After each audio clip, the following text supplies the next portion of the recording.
Why was the Ethiopian Bible banned? What was so threatening about its texts that led to their suppression? In the heart of Ethiopia lies a version of the Bible unlike any other, filled with books that are missing from the standard scriptures. From prophetic visions in the book of Enoch to the controversial narratives of the book of Jubilees, these texts have been kept out of many believers' hands. But the question remains, why? Were the powers that be protecting us from confusion and heresy, or were they guarding themselves against the power of knowledge and the threat of altered narratives? What secrets lie within these pages that could shake the very foundations of conventional beliefs? What if the Bible you know is not the complete story? What if there are chapters hidden away for centuries that hold secrets too powerful for the common believer? Deep in the heart of Ethiopia, a land steeped in ancient mysteries and long-standing faith, lies a version of the Holy Bible unlike any other. This isn't your Sunday school Bible. This is the Ethiopian Bible, containing books that you've probably never heard of because they were banned from the standard scriptures. Imagine texts filled with apocalyptic visions, angels descending to earth, and prophecies that challenge the very fabric of established religious doctrine. Why have these texts been hidden? What are the powers that be trying to keep from us? The Book of Enoch, a text so ancient and so mystical, it was excluded from the Bible by the early church fathers. They said it was heretical, dangerous, filled with stories of fallen angels and catastrophic floods that predate Noah's own. But could the real reason be something more troubling? Could it be that these texts offered a vision of divinity and humanity that threatened to overturn the controlled, hierarchical narrative that had been meticulously crafted by the church? Among these are the Book of Enoch and the Book of Jubilees, texts that are as enlightening as they are enigmatic. Unlike the Bibles that sit in pews across the globe, the Ethiopian Bible encompasses over 80 books, including several that were cast aside by the early church. The Ethiopian church preserved these books because they provide profound insights into early Jewish and Christian thought, insights that were perhaps too profound, too threatening to the establishment. Consider the Book of Enoch. It not only expands upon the Genesis story of the Great Flood, but introduces a cosmology populated by angels who intervene directly in human affairs, revealing heavenly secrets to mankind. And then there's the Book of Jubilees, sometimes called the Little Genesis, which recounts the history of the world from creation to Moses, adding commandments and emphasizing a stricter observance of the Sabbath. Why then were these books left out of the Standard Bible? Could it be that their teachings challenged the very structure of power within the church? That their narratives, filled with direct divine messages and a vivid portrayal of the spiritual realm, offered too radical a view of man's place in the universe?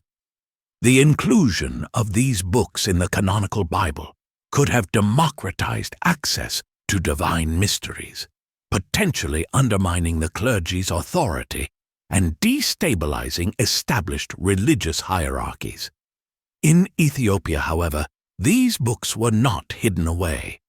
They were read aloud, taught to children, and integrated into daily worship, preserving a version of Christianity that is as close to its roots as it is far from the mainstream narrative. So, we must ask ourselves, what truths are contained in these texts that were deemed too potent for the masses? What divine secrets are inscribed in these pages that could redefine the foundation of faith? To fully grasp why the Ethiopian Bible was set apart, we must travel back in time to the early days of Christianity, when the faith was spreading across continents, morphing and adapting to new cultures. As Christianity took root in Ethiopia, it did so in a unique blend of local traditions and the new Christian teachings, forming a distinct Christian identity that was deeply intertwined with the nation's cultural fabric. But as the centuries passed, a divide grew between what would become the mainstream Christian doctrine and the teachings preserved in the Ethiopian texts. Decisions were made, councils convened, where men debated and decided the fate of numerous scriptures. Key among these councils was the Council of Nicaea in 325 AD, which played a pivotal role in shaping what would be included in the official canon of the Bible. The choices made at these councils weren't just about theology, they were also about power. Who would have the authority to dictate the true narrative of Christianity? The books that were included had to align with the unified church's view, consolidating its power across the empire. Books like the Book of Enoch and the Book of Jubilees, with their direct claims of angelic revelations and pre-flood histories, posed a challenge. They offered alternative views and divine insights that could question the centralized power of the church. Thus, they were excluded, deemed non-canonical by those who sought a more controlled narrative, one that maintained a streamlined doctrine and centralized authority. Meanwhile, in Ethiopia, these texts remain not only revered, but integral to the spiritual life of the church. Uninfluenced by the edicts of distant councils, the Ethiopian church continued to embrace a broader, more diverse biblical heritage. This divergence prompts a crucial question. What might Christianity look like today if these suppressed texts had been allowed a voice in the shaping of its doctrine? How might our understanding of faith differ? The exclusion of books from the Bible was often justified with claims of maintaining theological purity and doctrinal consistency. But what were the real reasons behind these exclusions? Was it truly about protecting the faith, or was there something more at stake? The early church leaders argued that texts like the Book of Enoch and the Book of Jubilees were not inspired by God, lacked apostolic authorship, or did not align with the established doctrine. These were the official reasons given for their exclusion. However, these texts contained ideas and narratives that posed significant challenges to the established order. The Book of Enoch, for example, describes a universe teeming with angelic interventions and apocalyptic visions, which could undermine the clerical narrative that stressed a more orderly, controlled cosmos. Moreover, the Book of Jubilees reinterprets entire swathes of Genesis, offering a version of history that emphasizes stricter observance of the Sabbath and provides new laws, which could conflict with the more flexible interpretations held by the early church. The threat these books posed was not just theological, but political. Their widespread acceptance could decentralize religious power, shifting authority from a central ecclesiastical hierarchy to a more diffuse, scripturally grounded faith community. If you control the narrative, you control the people. These texts threaten to dilute the central power by offering alternative perspectives on divine law and prophecy, empowering the masses with direct, unmediated knowledge of divine realms. Imagine a world where these books were not banned. Communities might have formed around different interpretations of these texts, potentially leading to a more pluralistic and diverse Christian theology. Were these texts suppressed merely for theological purity, or were they a threat to the power structures that sought to define what was and wasn't sacred? The books of the Ethiopian Bible are not merely additional chapters to the familiar stories. They offer entire narratives that challenge and expand our understanding of biblical events and doctrines. Take, for example, the Book of Enoch. It introduces us to the Watchers, angels who fell from heaven to impart forbidden knowledge to humanity. This tale radically shifts our perception of human history, suggesting divine knowledge was not always forbidden fruit, but was once a shared gift. The narrative of the Watchers challenges the more sanitized versions of angelic interactions found in the canonical texts. It suggests a more complex relationship between heaven and earth, one filled with moral ambiguities and divine dissent. Similarly, the Book of Jubilees, often called the Little Genesis, recounts a version of biblical history that emphasizes stricter divine commandments and offers a different timeline for events like the Great Flood. By redefining key events and laws, the Book of Jubilees doesn't just add to the biblical narrative, it questions the very foundation of established doctrines, proposing alternative understandings that could have led to different forms of worship and belief.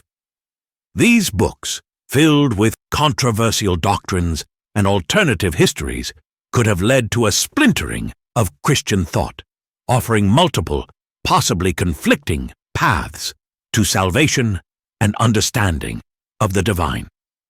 It's no wonder, then, that such texts were seen as dangerous. Their inclusion in the broader biblical canon could have fragmented the unified control sought by early church authorities, leading to a more diversified but potentially contentious Christian faith. Why were these powerful narratives suppressed? What was at stake for the early church leaders who decided to exclude certain texts from the Bible? The early church was not just a spiritual authority, but also a burgeoning political power.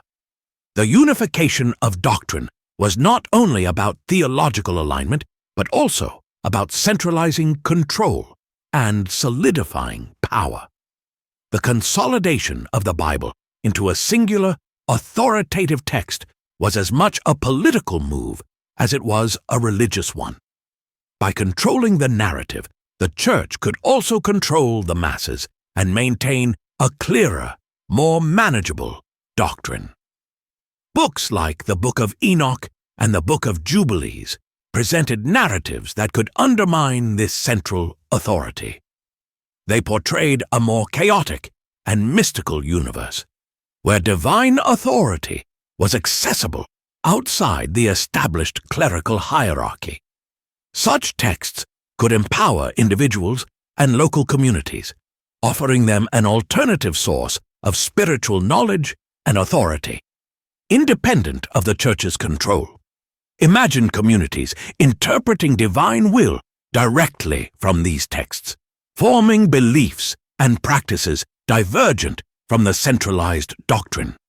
This potential for religious fragmentation was a threat to the unity and uniformity sought by church leaders. The fear was not just of heresy in the traditional sense, but of a breakdown of the church's authority over Christendom. Each excluded book carried the potential to sow seeds of a theological rebellion. Were these books suppressed solely for the sake of theological purity, or were they a calculated sacrifice to maintain power and control? The exclusion of texts from the Ethiopian Bible didn't just shape the doctrine. It shaped the very experience of Christianity for millions around the globe. What happens to a faith when certain voices are silenced? Each excluded book from the Ethiopian Bible represents a lost opportunity for believers to interpret and engage with their faith in ways that could have fostered a richer, more diverse Christian theology. Diversity in Scripture can lead to a more robust faith, one that is tested and enriched by its variety. The texts that were excluded carry within them alternative interpretations of divine law, prophecy, and human-divine relationships. Consider the teachings of the Book of Enoch, with its detailed descriptions of the heavens and a complex hierarchy of angels. Or the Book of Jubilees, which emphasizes a stricter adherence to the Sabbath and festivals, grounding them in a cosmic order. In Ethiopia, where these texts are integrated into religious life, believers access a version of Christianity that is vividly linked to ancient traditions and cosmic truths, potentially offering a deeper connection to the divine narrative. The inclusion of these books in worship not only enriches the spiritual life of these communities, but also encourages a form of engagement that questions and interprets, rather than passively accepting a monolithic doctrine. The suppression of texts from the Ethiopian Bible reflects broader themes of control and fear within religious institutions. By understanding what was suppressed and why, believers today can explore what their faith might have looked like if these texts had been included. As the once hidden books of the Ethiopian Bible gradually resurface in the broader consciousness of scholars and believers alike, we begin to see a ripple effect that extends far beyond the confines of academia. The rediscovery of texts like the Book of Enoch and the Book of Jubilees has opened new windows into our understanding of early Christian and Jewish beliefs. These texts provide us with a richer, more nuanced picture of the spiritual and theological debates that shaped early faith communities. For instance, the Book of Enoch offers intricate descriptions of the heavens and angelic hierarchies, challenging our previous understandings of early Jewish cosmology and eschatology. These insights are not just academic. They have the power to alter contemporary theological discussions. Incorporating these texts into our biblical studies not only diversifies our theological repertoire, but also compels us to rethink certain doctrines that have been long accepted as immutable. Beyond the ivory towers of scholarship, these texts are also making their way into the hands of laypeople, stirring curiosity and spiritual exploration among those seeking a deeper understanding of their faith. The stories and teachings found in these ancient books resonate deeply with modern believers, offering new perspectives on divine justice, morality, and the human condition. Thanks to digital technology, these once suppressed books are now accessible to a global audience, democratizing knowledge that was once kept under lock and key by a select few. The resurgence of the Ethiopian Bible's excluded texts challenges us to embrace a more inclusive view of biblical history, one that acknowledges the diverse voices that contribute to our understanding of the sacred. It invites us to question, explore, and perhaps redefine our relationship with the divine. In this era of rediscovery and reconsideration, we all have the opportunity to reshape our spiritual landscapes by engaging with these ancient texts. What new truths will you uncover? As the forgotten books of the Ethiopian Bible reclaim their place in religious discourse, they ignite a firestorm of debate and controversy within both the scholarly community and among the faithful. The inclusion of these texts challenges the very foundation of established biblical canons and raises critical questions about what we accept as the definitive Word of God. The controversial narratives and doctrines found in the Book of Enoch and the Book of Jubilees, for example, offer alternative accounts of biblical history that some see as enlightening, while others view as heretical. These texts suggest a more complex theological landscape than previously acknowledged. They present a version of history where angels directly intervene in human affairs, which for many disrupts the traditional understanding of divine sovereignty and human free will. So, the debates extend beyond academic halls and into the pews and online spaces where lay believers grapple with the implications of these texts for their personal faith. Reading about the watchers in the book of Enoch has completely transformed my understanding of the spiritual realm. It's both fascinating and unsettling.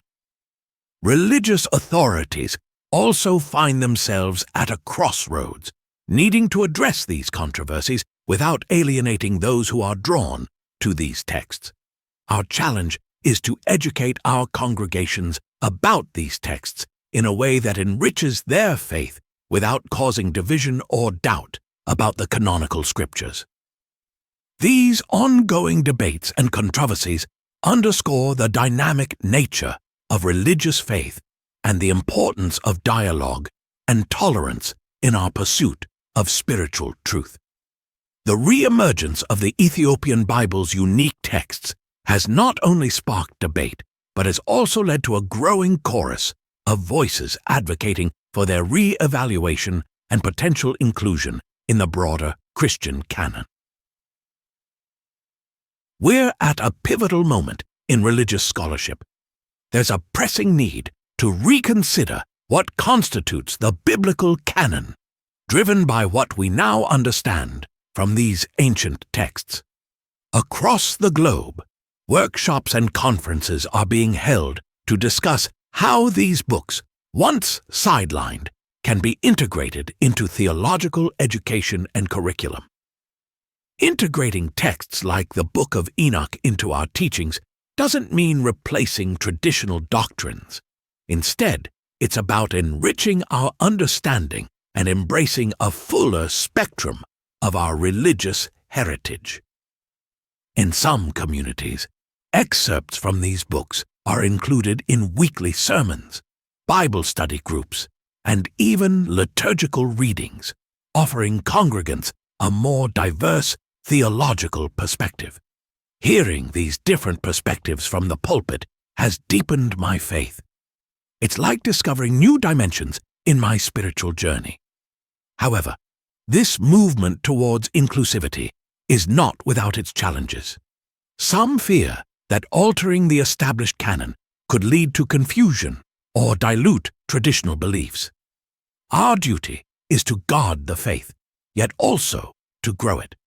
We must tread carefully, ensuring that our flock is nurtured by these texts, not led astray. The calls for re-evaluation of the Ethiopian Bible's texts highlight a larger dialogue about openness, diversity, and the evolution of faith traditions. As we continue to uncover lost teachings, we are reminded that our spiritual journey is not static, but a dynamic exploration of diverse voices and truths. As calls for the inclusion of the Ethiopian Bible's texts grow louder, the process of integrating these ancient scriptures into the official canon involves intricate scholarly work and careful theological consideration. Incorporating these texts isn't just about adding pages to the Bible. It's about rigorously examining their origins, authenticity, and theological implications. The work is painstaking. Each text must be translated accurately, its historical context understood, and its theological messages comprehensively analyzed to ensure they align with or appropriately expand current doctrines. We're dealing with languages that are not widely spoken today. Ensuring the translations capture the original meanings requires not only linguistic skills, but a deep cultural understanding. The impact on theological education is profound. Seminaries and religious schools are beginning to incorporate these texts into their courses, challenging students to rethink and broaden their theological perspectives. Studying these texts has been eye-opening. It's like we're piecing together a larger puzzle of our faith history, which is both challenging and exhilarating. For believers, the integration of these texts can transform personal faith, offering new dimensions of understanding and spiritual connection. These texts have brought a freshness to our discussions. They encourage us to ask questions and seek deeper truths, which is revitalizing our community. Yet, not everyone is on board. Some express concerns about the potential for confusion or doctrinal conflicts, worried that these texts might disrupt the unity of faith. We must approach this with both open hearts and minds, ensuring that these texts serve to enhance, not divide, our faith communities. As we stand on the brink of potentially transformative changes in Christian doctrine, the invitation is clear. Engage with these texts, participate in the discussions, and contribute to shaping the future of our faith traditions. The rediscovery and potential incorporation of the Ethiopian Bible's texts into the wider Christian canon opens new avenues for interfaith dialogue.